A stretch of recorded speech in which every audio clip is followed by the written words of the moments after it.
Estão aqui conosco no programa de hoje Marta Marandino, que é doutora em Educação e professora da Faculdade de Educação da USP, e Maurício Klenk, que é professor em Física, doutor em Física e professor da Unicamp. O nosso tema hoje é o ensino de ciências no Brasil e as novidades que envolvem este assunto. Bom dia a todos. Bom dia. Professor, para começar, eu gostaria de falar sobre... Recentemente o MEC divulgou que irá incluir a disciplina de Ciências na Prova Brasil, a principal avaliação de educação brasileira. A avaliação até então, ela contemplava apenas língua portuguesa, interpretação de texto e resolução de problemas, matemática. Queria saber, agora, com a inclusão da disciplina de Ciências, o que vai mudar no ensino de ciências do país? É sempre bom que você tenha avaliação do ensino, seja ela qual for. E no caso específico do ensino de ciências, isso é importantíssimo para quem trabalha com ciências. Por quê? Porque o fato dele começar a ser avaliado, dele começar a ser medido, faz com que as escolas possam dedicar mais tempo da parte flexível de sua grade para atender a esses cursos e atender a essa formação. Existe, na verdade, uma carência de tempo dedicado na sala de aula para ciências hoje em dia? Eu acredito que sim. A prioridade ainda é português e matemática? Com certeza, porque, na verdade, esses indicadores são os indicadores mais seguidos. Então, quando você começar a seguir ciências também, você começa a dar importância para ciências similar à importância que hoje tem matemática e português. Professora, agora em relação à formação do professor, esse tempo gasto na sala de aula, ele é menor porque o professor não se sente tão preparado ou porque ele tem que priorizar mesmo do ponto de vista de conteúdo a matemática e a língua portuguesa? Eu acho que essa questão de o que priorizar e que conteúdo selecionar é sempre uma tensão em qualquer currículo e em qualquer nível escolar, né? Obviamente, com relação ao ensino fundamental, existe vamos dizer, por um lado, uma tradição, né, de disciplinas como matemática e português, e por razões, enfim, culturais, né, de necessidade do cotidiano, e é isso mesmo. Acho que não se trata aqui de dizer que essas disciplinas não são importantes. A questão que eu acho que se coloca é qual é a dimensão que a ciência está ocupando nesse currículo do ensino básico, né, no ensino fundamental especialmente. E eu vejo aí, por um lado, isso que você levantou, a questão da formação do professor, sem dúvida isso é uma limitação, né? Isso vem sendo discutido há bastante tempo com relação à formação desse professor de ciências nos cursos de pedagogia. E aí não é só as ciências, isso tem a ver com todas as disciplinas específicas que fogem, então, do português e da matemática, né? Que sempre estão disputando espaço nesse currículo da formação do professor, né?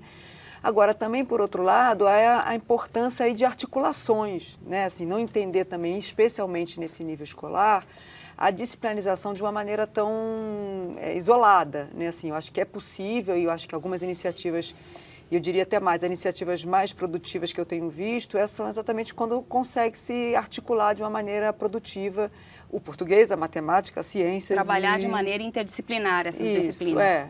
Apesar da questão da interdisciplinaridade sempre ser um slogan que também tem aí uma certa complexidade de ser feito, né? Mas essa possibilidade de articulação, né? Eu acho que é uma das saídas, né? Talvez usar as ciências, na verdade, um conteúdo como um eixo para discutir as outras disciplinas. No caso da alfabetização, às vezes, eu tenho percebido que a gente gravou muito em escolas e essa dificuldade de se trabalhar os conteúdos de ciências, acho que ele é maior nos primeiros anos, no ano de alfabetização, onde o professor acaba gastando mais tempo mesmo com os conteúdos ali de língua portuguesa. Mas o professor, ele tem essa saída de usar um tema de ciências e, a partir dali, trabalhar texto, trabalhar outras questões, até mesmo de matemática. É possível? Sem dúvida. Eu vou contar uma experiência, eu acho que sempre as experiências são boas nesse sentido, né?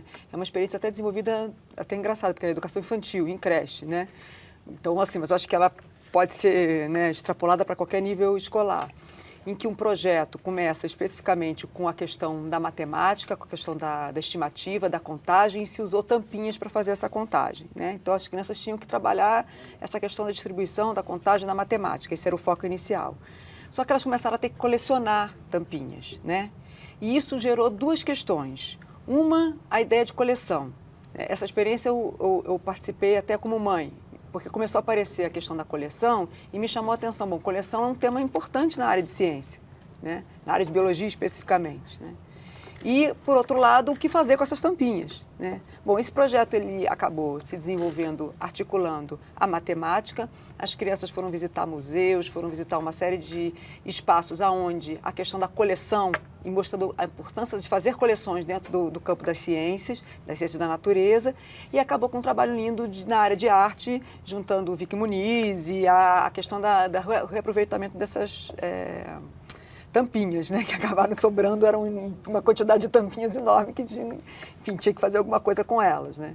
Então, eu acho que é isso, é um exemplo do que eu acho que é uma possibilidade, e eu acho que a entrada, ela pode ser via qualquer uma dessas disciplinas, né, e não diluindo os conteúdos, porque eu acho que não se trata aí de que a ciência vira um português, ou a ciência vira uma matemática. Eu acho que tem um momento que tem que preservar os conteúdos específicos, né.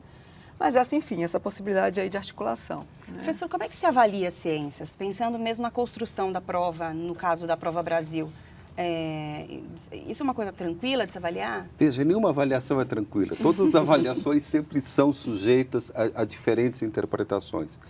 É muito difícil avaliar a ciência, principalmente pelo seguinte, porque é fundamental você definir o que é ciência hoje no século XXI. Para que cidadão que você está ensinando ciências? Qual é o tipo de ciência que você quer? Em que contexto você vai trabalhar a questão da ciência? E eu acredito que no ensino fundamental, ciências ainda é mais interessante, porque as crianças ainda conseguem trabalhar com uma certa curiosidade em relação ao mundo e apreciam os fenômenos que existem no mundo. Elas conseguem achar bonito o arco-íris, se preocupar com entender se chove ou se não chove. Então, todas as relações que você tem próximas da Terra e próximas do ser humano são relações que são possíveis de serem trabalhadas e encaminhar as pessoas para terem menos restrição às ciências e matemática. Porque um dos problemas que nós temos é que, como a formação em geral dos professores que atuam com as crianças em ciências é muito fraca, o que acaba acontecendo é que existe quase uma rejeição posterior à ciência.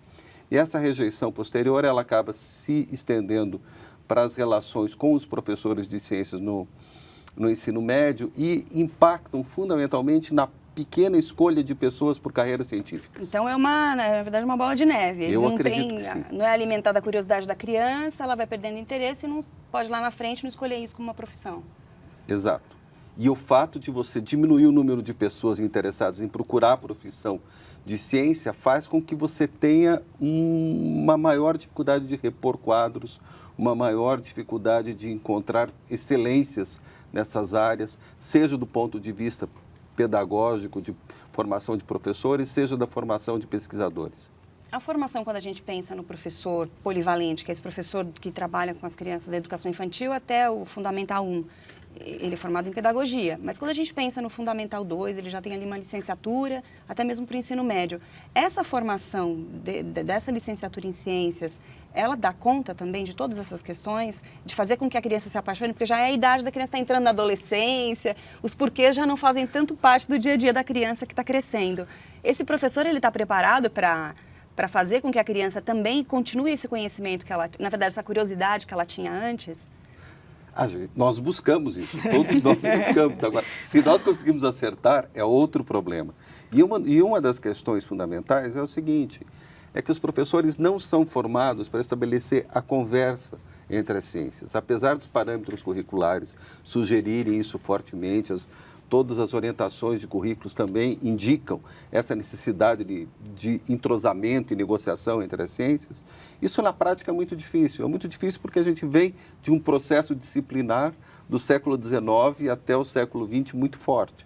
Então a gente tem que refazer a história de uma certa maneira para conseguir transformar a ciência em algo mais integrado ao mundo de novo. E qual que é o objetivo de ensinar ciência para criança pequena, professora? Que eles virem cientistas ou o que exatamente? Certamente não, né? Certamente não. Eu acho que até assim um pouco, ainda dando continuidade a essa questão aí, né, da dificuldade da formação desse professor, e eu acho que tentando responder um pouco a tua pergunta, né? Eu acho que tem uma dimensão importante da sala de aula, do currículo, e que deve ser olhada com mais atenção nesses níveis iniciais, que é a questão do tempo dedicado nesse contato com a ciência, e aí tempo no espaço do currículo, mas também esse tempo da relação do professor com o aluno, em ouvir esse aluno, né? Eu acho que, assim, muitas... enfim, das teorias de aprendizagem hoje, do que se discute hoje em aprendizagem, considera-se muito importante a questão da linguagem, a questão do diálogo, a questão de ouvir o que são essas concepções, essas ideias que os alunos trazem. E do jeito que o currículo é feito, do jeito que a escola está estruturada, né, esses espaços muitas vezes não são garantidos, né? Então, eu diria que, e aí respondendo a tua pergunta, né, formar esse aluno hoje para ciências tem a ver com uma dimensão de partir toda essa afetividade que ele tem com relação a esses conhecimentos, né?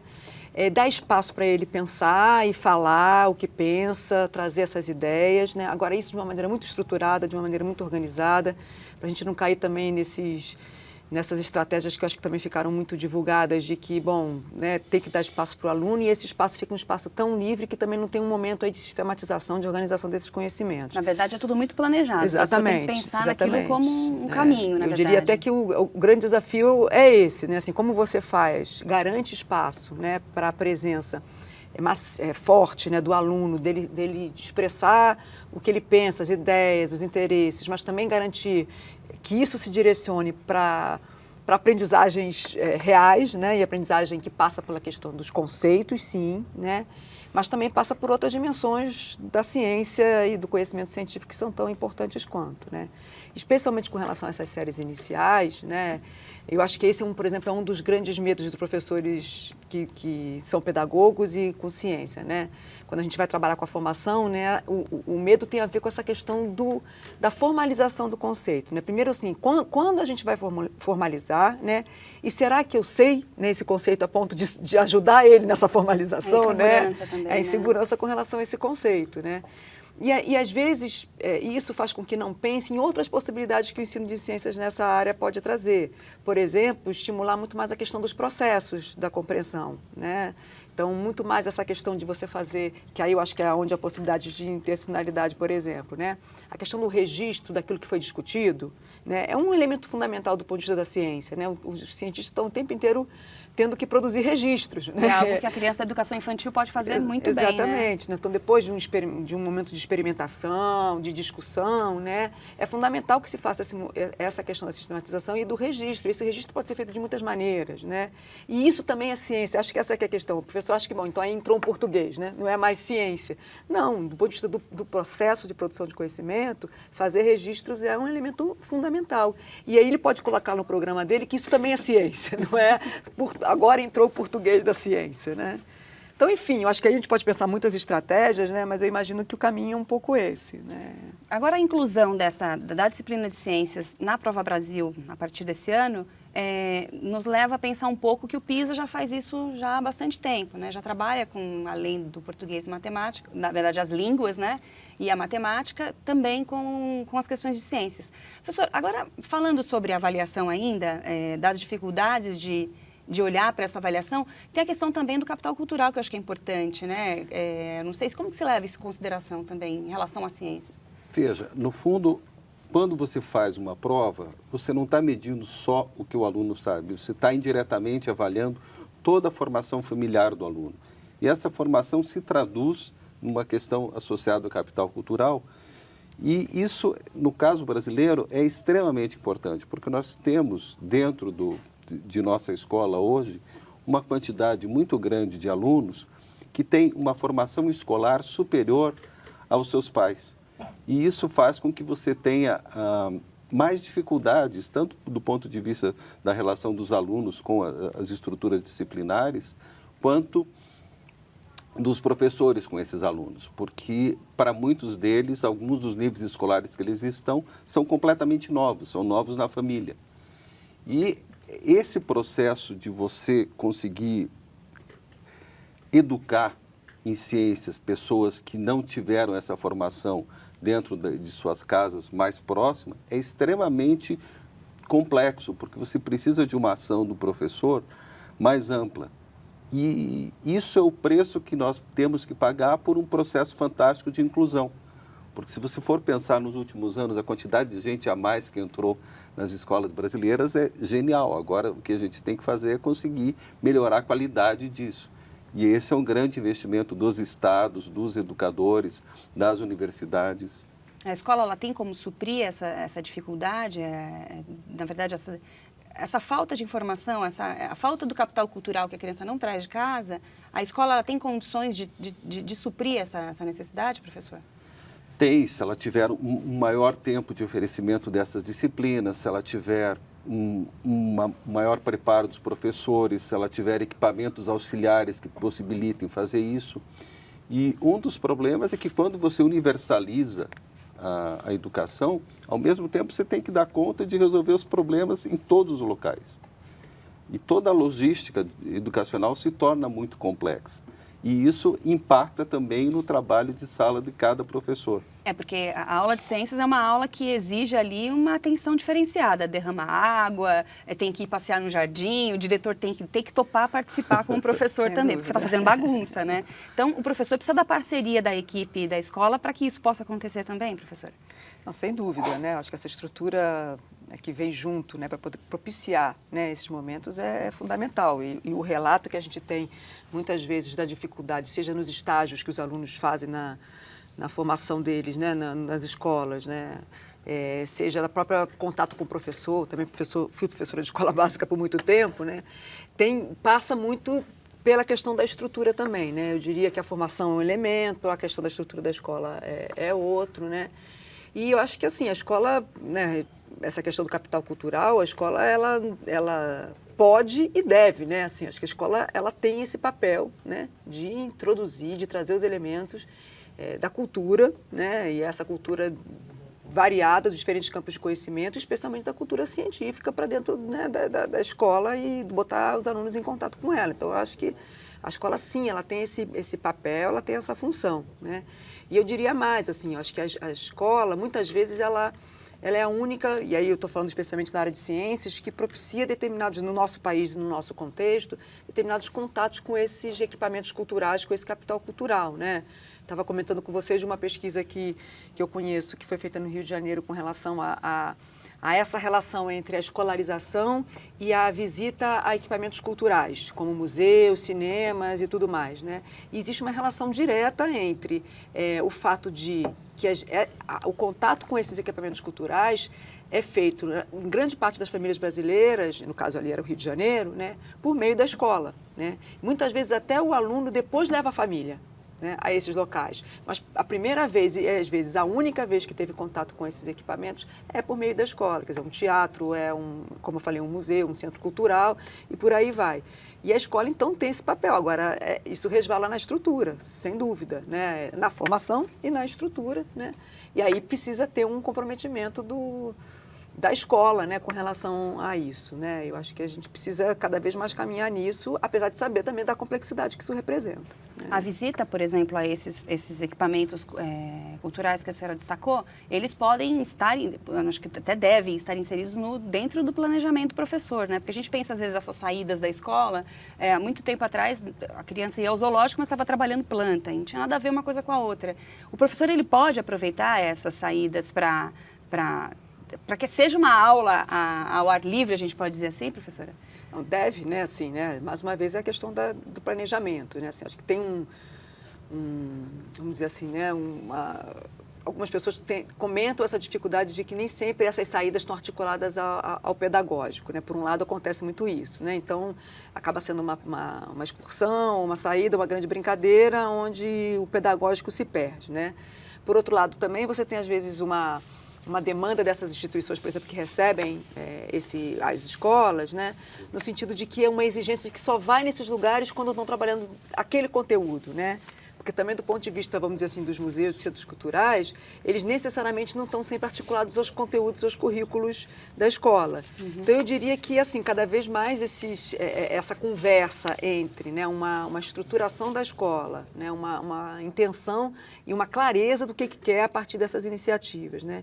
E, por outro lado, também uma conversa, uma parceria com esses espaços, né, o que tem aí, né, nas cidades, os espaços naturais, os espaços mais estruturados, culturais, sociais, é fundamental para pensar nesse currículo com essa possibilidade de experimentação dessa realidade, enfim, cultural, social, natural que está no nosso entorno, né? Como que a gente pode pensar, na verdade, em tentar resolver esse problema mesmo do interesse dos jovens pelas carreiras científicas, pensando na matemática também, na física, na química, porque a procura realmente é muito baixa, né? O Ministério da Educação, inclusive, recentemente, na semana passada, divulgou um programa de incentivo para que esses alunos de ensino médio, pudessem se interessar mais pela licenciatura nessas áreas de ciências.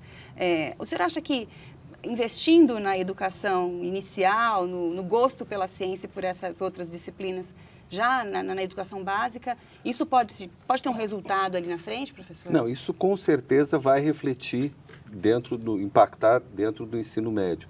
Mas dentro do ensino médio é fundamental que se repense fortemente as relações com os alunos. Porque você tem hoje em dia o ensino médio que ele tem problemas em sua definição. Ele acaba sendo mais propedêutico do que deveria, ele acaba não formando o cidadão para uma relação com o mundo, e é nessa relação com o mundo que aparece a ciência.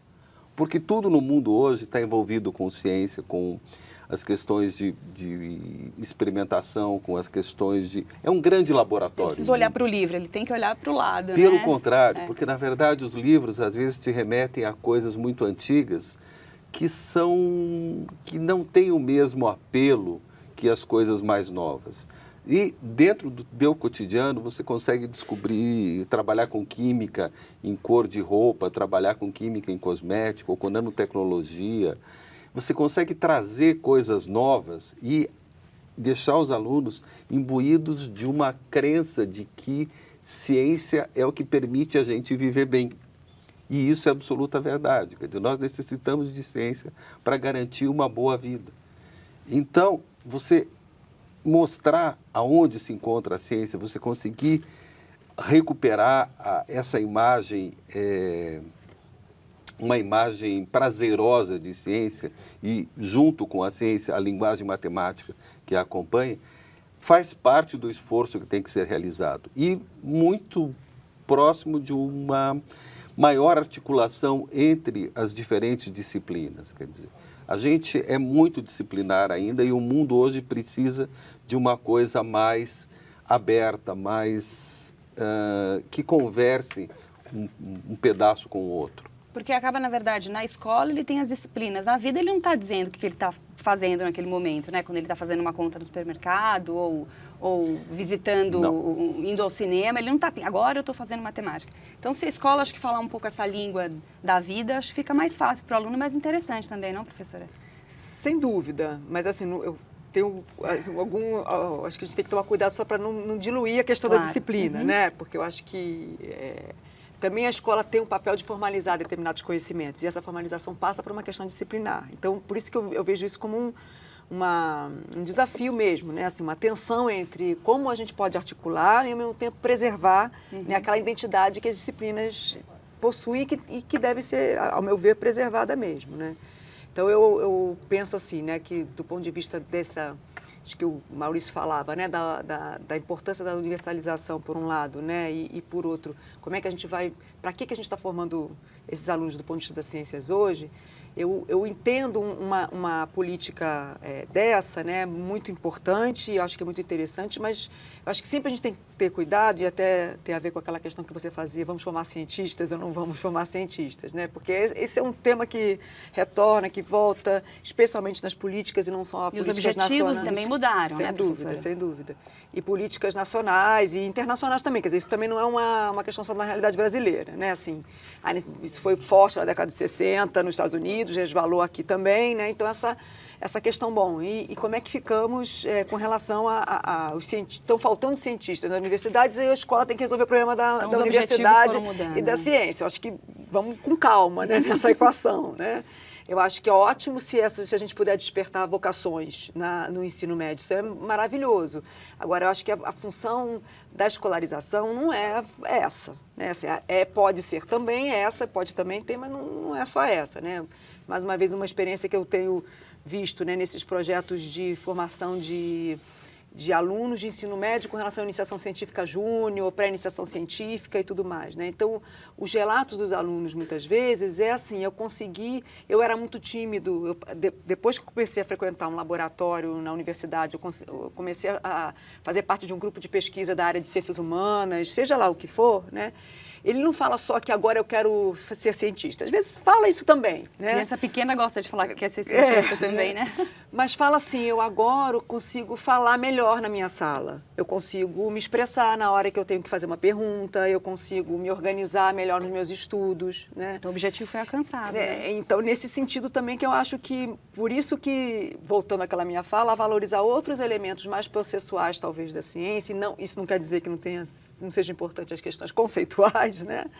Mas talvez seja uma saída, principalmente na escola básica, de você trazer essas possibilidades de desenvolvimento da criança e que isso ajuda depois a eventualmente fazer uma escolha de carreira que seja para da ciência, né? Por aí vai.